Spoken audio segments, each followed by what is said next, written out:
How's it going, everyone? It's Abdallah here, bringing you guys a very awesome video presentation of my entire E3 2016 experience that happened not too long ago in Los Angeles, right at the Los Angeles Convention Center. Now, in case you guys didn't know, the E3 convention is one of the most anticipated conventions, at least in my book, because this is where all of the bigwigs bring all their wares for the upcoming year, just to give us a taste of what is to come. Nintendo's there, PlayStation's there, Xbox is there, and a whole bunch of developers as well. As you guys can see, this is the exterior of the South Hall, laden with a whole bunch of advertisements for upcoming games. Right over here is the West Hall, which is right outside of the Nintendo area, but you can see that there's a lot of effort that is put into each and every one of these conventions, and there are a lot of people that attend them.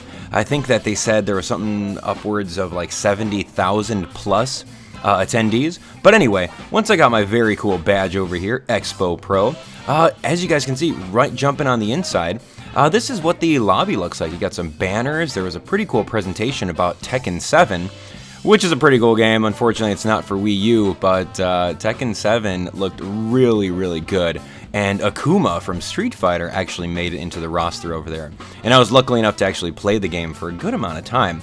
But anyway, just moving on over, you see all the different banners. Final Fantasy World, you've got Tomb Raider, Deus Ex. There's a whole bunch of cool games, especially not necessarily the games that I play, but for someone who is huge into PlayStation or Xbox or all those other different genres, you guys would have a definite field day. You see a gigantic chocobo with a little piece of cake over here. That was a really cool photo op. And of course, once we were waiting right outside of the West Hall, this is literally what happens every single first day at E3. We all crowd right up against the doors and make our way through the West Hall to go see the gigantic Nintendo booth. And as you guys can see right now, you know, there are just so many people crowding in. We want to see what is going on with Nintendo this year. We've been hearing a lot of speculation that it was just going to be a Zelda-focused event. So, I mean, it's unfortunately you can't push or shove. You're just gonna walk your way over there and start lining up to whatever Nintendo has for you.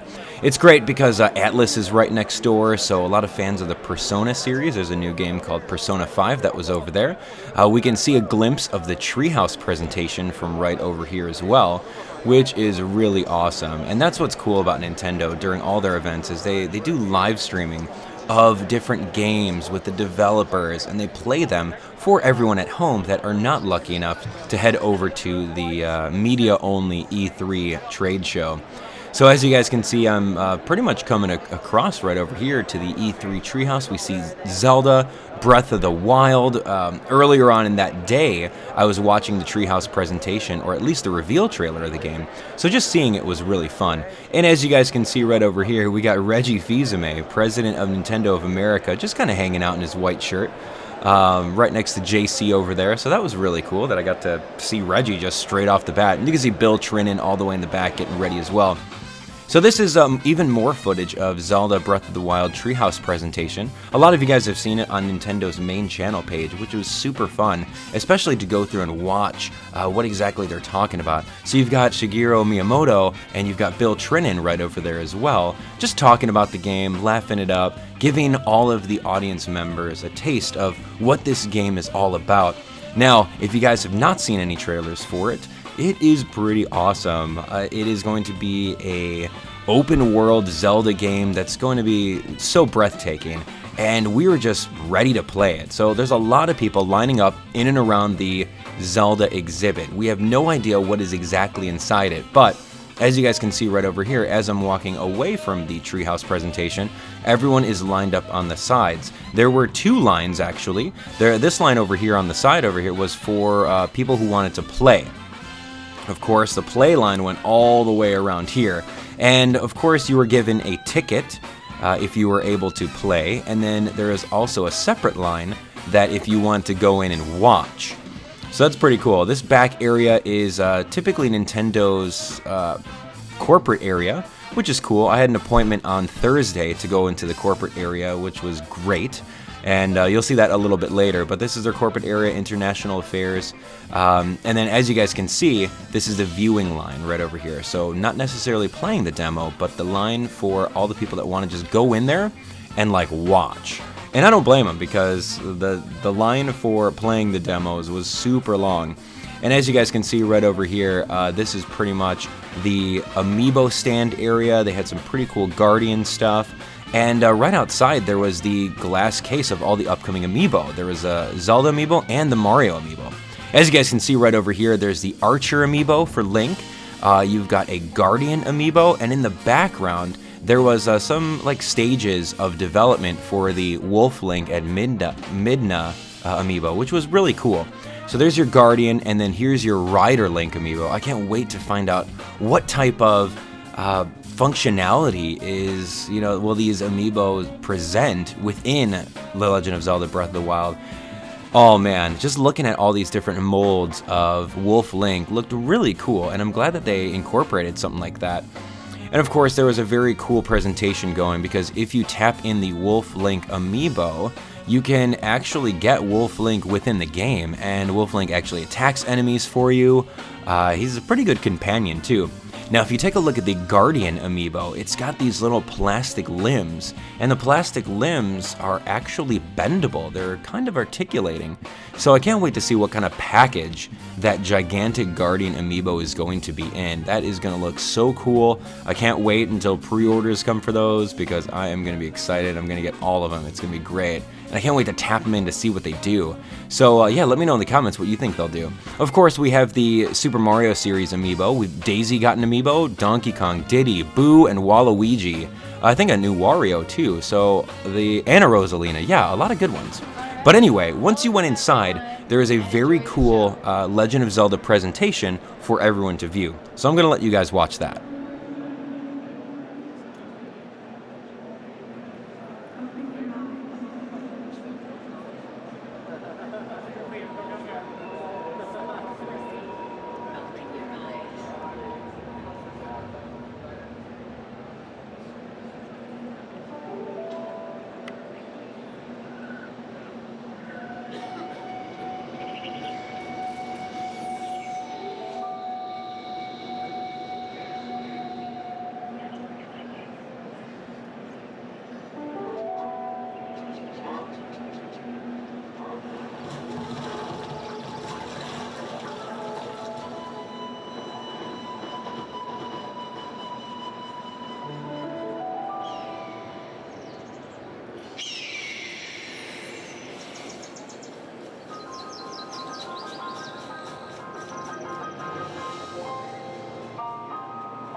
So now that you got a taste of the entire presentation over there, the screen rolls up and we get this awesome, breathtaking view of the entire Legend of Zelda Breath of the Wild exhibit. Taking a look right over here is a real life-size Guardian. That looks really awesome. You guys can see loads of stations where people are just lined up playing the demo. You guys can see the environment, all the trees, all these sculptures. Way up top, there's a bokoblin right up top there just aiming an arrow at Link. You can see a Link statue to the side over here. There's like grass terrain, there's bushes all over the place, there's trees. There's gigantic murals that line up the entire walls over here. And it just looks really, really detailed. I mean, Nintendo went all out Zelda, and when they said Zelda focused, they totally meant Zelda focused. Because this whole thing is just, it's breathtaking. Just walking on through, you can see the little cooking pot over here with the little meats, tomatoes, mushrooms. All those things look really cool because that's exactly in the game.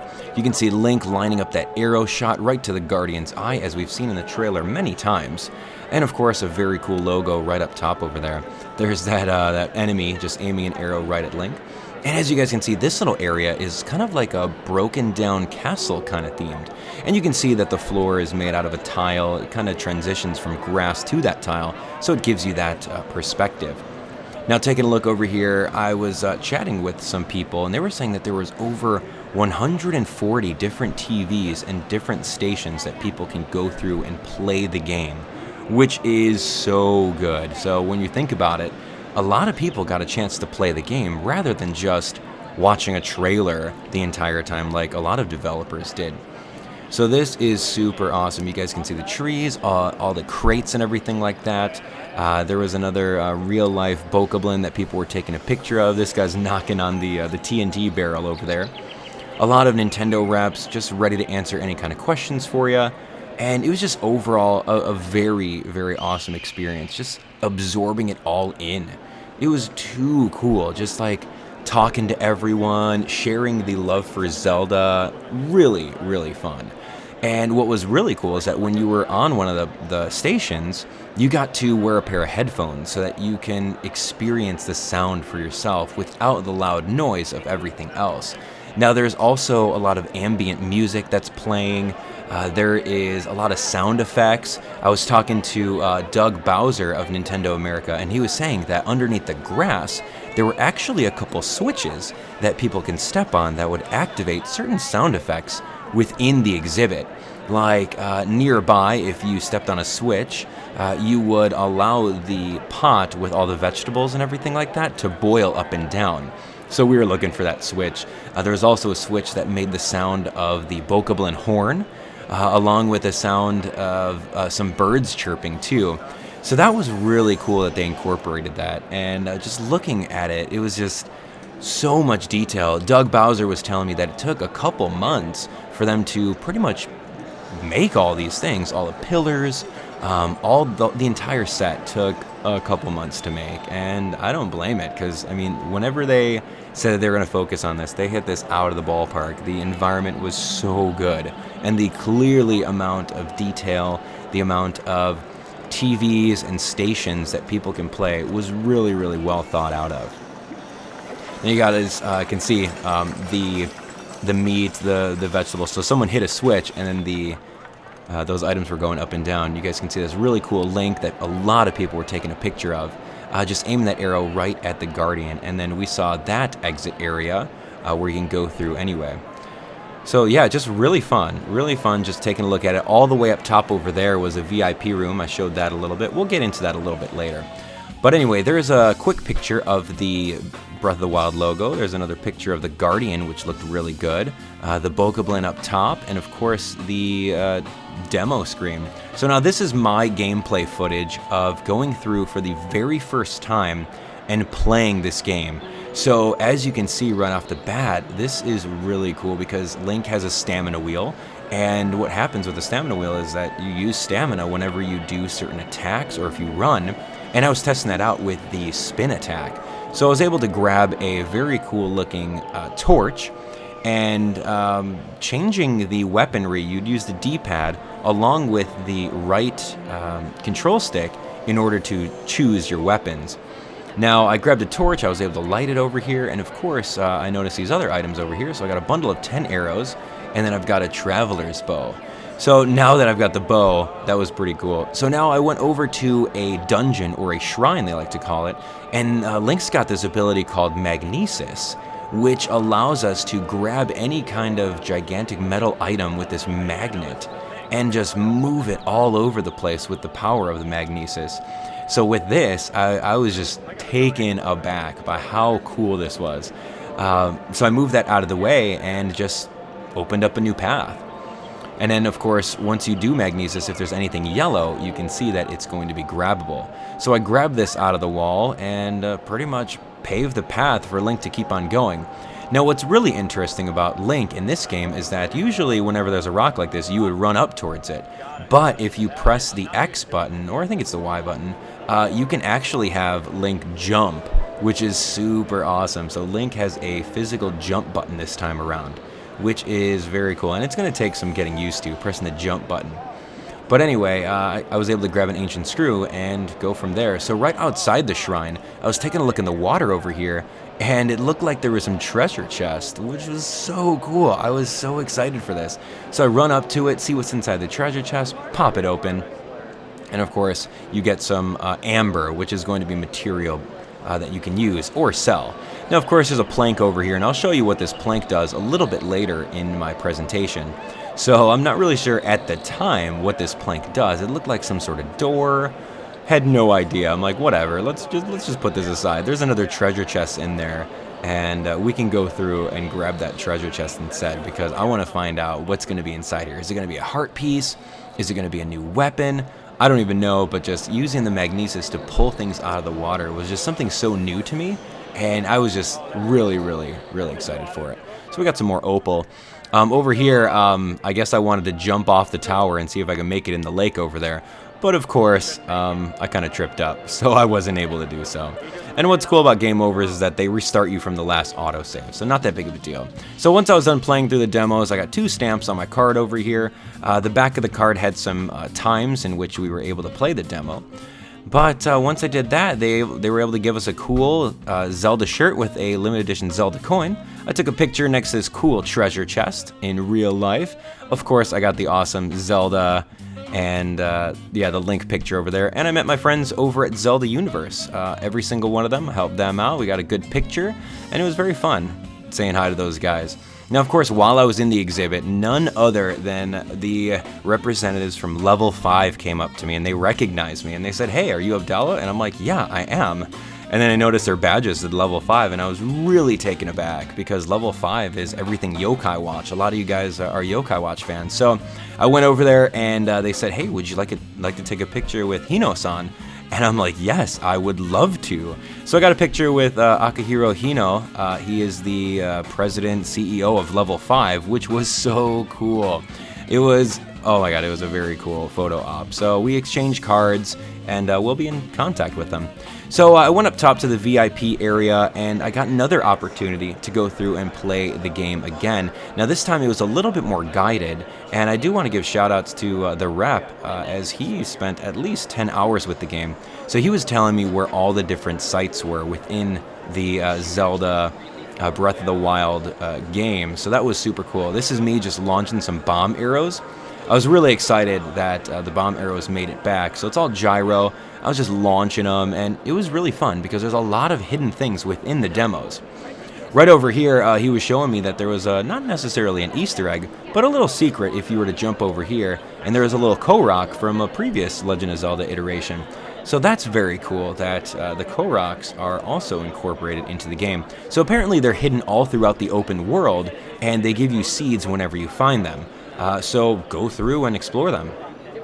Now what's also really interesting was that he showed me an area where the Guardian was at. There is an actual real-life Guardian within the game that you can attack. It is actually able to be beaten, but of course I was not equipped with anything at the time. I literally just had my stick, and I didn't have any arrows or anything like that because this was kind of like the beginning of the game. So yeah, there was 2 demos. There was the exploration demo, which was like the first 20 minutes, and then the story mode demo. And this is part of the story mode demo where I didn't really have too many things going on. But you can see that he locks onto you whenever he sees you. And if you have arrows, one of the other people told me that if it took about 19 arrows to kill him. And finding 19 arrows is pretty, it's a tough task to do, especially on a timed demo. But anyway, I end up getting rocked by this guy, and as you guys can see, I survived with 1 little health. But anyway, I took some pictures with Safazon, Yoshiller up over there. I met Kit from Nintendo Minute. I saw Doug Bowser, I was talking to you about that, and of course, I got a chance to see President of Nintendo America, Reggie Fils-Aimé. He was up in the VIP area, and luckily I was quick enough to get a very cool picture with him. And then I went over to the corporate area with Kelly, and she was able to bring me up top for a good hour session with the game. One more, and they had some really cool artwork that I wanted to take a picture of, but I got an additional 1 hour with the game in areas that I was not able to explore yet. And the rep over here was really, really awesome. She was very knowledgeable about the game, and she was telling me all the different ways that I can go. As you guys can see over here, this is like the ice area, where if you even like put your foot into the water will literally kill you because of how cold it is.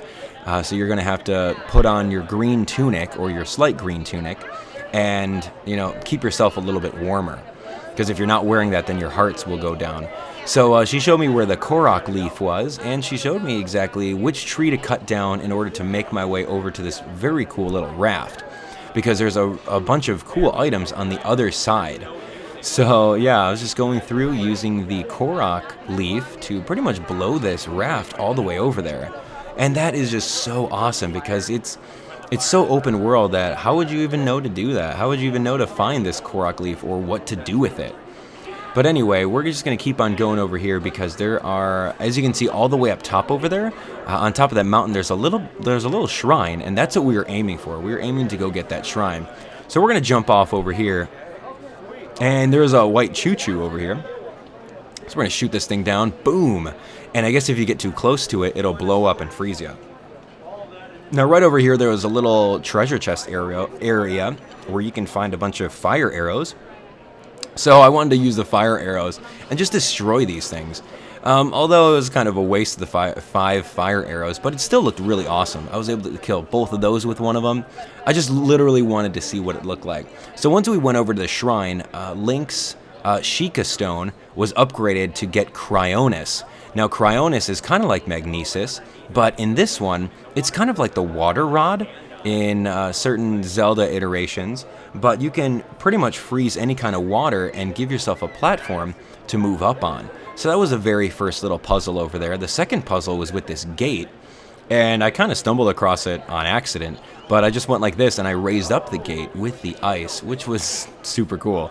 And then over here I saw this little balancing thing, and I'm like, okay, well this is pretty obvious. All you have to do is, you know, put one of the little ice pillars right underneath it, and voila, you're going to put that all the way up there, and you're going to be able to traverse the diagonal and make your way to the top. So that was really interesting, just going through. Now, a little bit later on, remember that plank?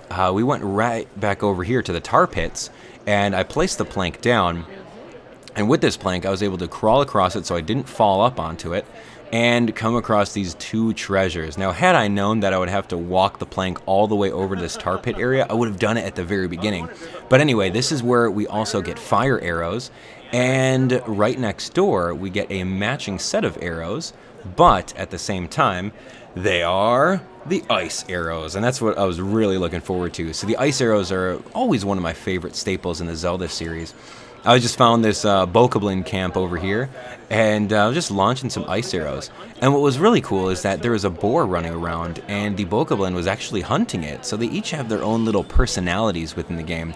So I launched an ice arrow, and I accidentally hit the boar, which is cool, because I was actually trying to hit the boar earlier, but I missed him a couple times. So there we have it, and here's the Bokoblin. We're going to go ahead and launch an ice arrow. Boom, and then he kind of cracks out of it, leaves his weaponry, and we're going to get this unsuspecting one right over here too. So that looks really awesome. The ice arrows were great. Of course, since we beat everyone, the treasure chest opens up and we can go get it. Now, right before the end of the demo and right before our time ran out, we came across this weird rock monster in the Great Plateau, Steppe Toulouse area. And I'm like, okay, I don't even know. And the rep's like, okay, well, all you have to do is try to knock it down, and you got to climb up top, and you got to aim for the weak spot in the back. And she was saying that you can use the remote bombs to pretty much blast it, allow him to go down. You can climb up on him, and then pretty much attack his back. Now, she was saying that none of the people that she's seen was able to go through and destroy this monster. And we were kind of cutting it close with time, so I'm like, okay, well, I have to beat this thing. I have to beat this rock monster because we got to see what it does or what happens when you beat him, right? So I tap into my inner Legend of Zelda skills, and I'm just going at it. And I'm finding out that, you know, climbing on his front side is probably not the best bet. And it looks like we are blowing off his little limbs, too. But he was able to knock me out, and I luckily survived on a quarter heart. And I really think that's one of the RNG elements within the game, because that would have easily killed me. But there was something programmed in the game where, you know what, you can survive a lethal blow with a quarter of a heart. I'm like, okay, there's no way that I can lose right now because I've got to do this. So I kicked it up a notch, jumped all the way over here, and we're essentially going to rip this guy apart with our broadsword. And luckily, I was able to have the broadsword on because the broadsword was like 14 damage versus like any of the other swords. But anyway, we were able to beat it, which was really fun. And the rep was super excited because he's never seen a ruby before, you know, because we've seen all the amber and all the onyx or anything like that. So we were able to get that and pretty much go from there. So after that, there was also some things such as the Pokemon Symphonic Evolutions. I saw Gerard. I saw the cast from the decks, Alex and Kelly, which was really cool. I saw Glitch over there. That was really fun seeing a whole bunch of Poketubers and, of course, some other YouTubers that you guys may know. We went on board, and I took a picture of the symphonic stage, and of course Masuda-san was there as well. He actually conducted the very last song. So overall, the Symphonic Evolutions was really, really fun. Other than that, I explored the main hall, and 8-Bit Dough apparently has a gigantic 200-pound NES controller. And I'm like, okay, well, I gotta play the very first level of Super Mario with a gigantic NES controller. So I was doing it, and it was really, really fun because, I don't know, why wouldn't you want to play World 1-1 in Super Mario with a 200-pound controller? So I was going through playing the game and just having a good time with it because just spreading my fingers out and like looking exactly at where the down arrow was, the left arrow, the right arrow, all that stuff is really, really challenging. So I was able to go through over here, at least play to the very end. I wanted to get the flagpole because why not? And then I'm like, all right, come on, let's do this. Bam! And then got it. So that was really fun. And then I was talking to the rep over there at 8-Bit Dough, and I'm like, okay, well, what the heck is this thing? Is this like into a table? Is this a coffee table? What is this thing? And she was saying how it was indeed 200 pounds, and at the same time, it retails for about $3,000. Yeah, I don't know, man. That would be pretty insane. So it was pretty cool to go visit them, and yeah, I just really liked that. So they gave me a ticket and went onward. Now, as you guys can listen to all the different fun music in this video, it is courtesy of Super Soul Bros. I've been a big fan of them for years now, and they were actually able to assemble the entire band over here on the E3 show floor. I love Robbie. He's the keyboardist. He's the lead band member. He's pretty much in charge of it all, and it was good to see him again. It was very good. So he's playing some Zelda tunes right over here. They were playing all 3 days, and it was really cool to just wind down at the end of a long day, hang out on the couches, and of course just listen to their awesome tunes. You guys can check them out at their social media links. You can just type up Super Soul Bros. They were selling a lot of their CDs too, so I was able to grab one. Other than that, hung out with Kelly and the team of Yoshi 1-Up Island. Tony, Lewis, Matt, they were really cool. We also went over to the Capcom exhibit, saw some Capcom stuff. Monster Hunter Generations Gigantic Blimp was there. Of course, LEGO Worlds also made an appearance, an upcoming LEGO game. At the Capcom exhibit, I was able to do the objection pose, which is very cool. There's a new Ace Attorney game coming out as well that was able to be played there. Of course, Persona 5 right next to Nintendo of America, which is cool, and everyone was wearing these cool hats that they were giving away, which were a very highly sought after one. The crew went over to an arcade, a local arcade, and I whooped everyone's butt in Street Fighter and Mortal Kombat. And of course, on the outside, there was a Nintendo Escalade. Now, on the very last day, we hosted a Nintendo Street Pass LA meetup event, courtesy of Matt, one of the leaders of Street Pass LA, which was very cool. I got to see a whole bunch of fans there. Everyone was just coming on board, Street Passing, hanging out, just seeing everyone and just interacting. A lot of fans, like Nico right over here, that was really cool. And then Amethyst was there, Druid Girl. A lot of you guys came out just to say hi, which was really fun. So shout out to you guys. Some of you guys drove from a very far places like Sacramento, San Diego, just to say hi, which was really, really cool. So your parents that drove you, shout outs to you guys. But other than that, we were just kind of hanging out. I made an announcement, so I stood up there that we were going to take some pictures. Mike was over here. He was going through and he was going to set up a Mario Kart 7 tournament. There wasn't too many people that actually brought Mario Kart 7, so it was like an 8-player tournament. But still, nonetheless, very cool. I was able to talk up some Yokai Watch with a bunch of friends. I was attempting to street pass my Panda Noko to everyone. There's my friend Rinaldi hanging out. And on the other side over here, these guys on the bench, they were from Paris. They were the Street Pass group from Paris that came all the way out to LA to pretty much see E3 and hang out at the Street Pass event. So this is us playing Mario Kart 7 right here. Of course, very, very intrigued and trying to win. But anyway, yeah, it was really cool. Just seeing all the people from France, they were speaking French. I'm like, oh, that is so cool. But anyway, just coming on board, trying to win in some Mario Kart. Of course, eating my good share of blue shells.